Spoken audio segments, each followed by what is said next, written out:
Hi all, இன்றைக்கி நம்ம shopping போகிறோம். சிம்ஷா கிடையாது.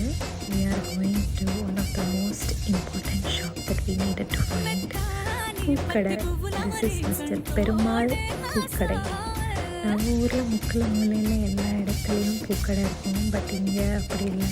We have to come to a particular market. அங்கே ஒரே ஒரு பிளேஸில் இந்த ஒரு கடை தான் இருந்தது. ஸோ சின்ன வயசில் I never liked flowers R I loved flowers, but தலையில் வைக்கிறதெல்லாம் பிடிக்காது. But over the time sorry கட்டி மல்லிகைப்பூ வைக்கிறதுல இருக்கிற ஒரு சாட்டிஸ்ஃபேக்ஷன் வேறு எதுலேயுமே கிடைக்கிறதில்ல. ஸோ வந்துட்டு ஆல்சோ அது ஸ்மெல் ரொம்ப டிவைனாக இருக்கும். ஸோ அதுக்காகவே இதை தேடி கண்டுபிடிச்சி வந்திருக்கேன். ஸோ இங்கே பார்த்தா எல்லா டைப்ஸ் ஆஃப் ஃப்ளவர்ஸும் இருந்தது. ஈவன் லோட்டஸ் பட்ஸ் கூட இருந்தது. உங்களுக்கு பிடிச்ச ஃப்ளவர்ஸ் இதில் இருந்ததான்னு கமெண்ட்டில் சொல்லுங்கள்.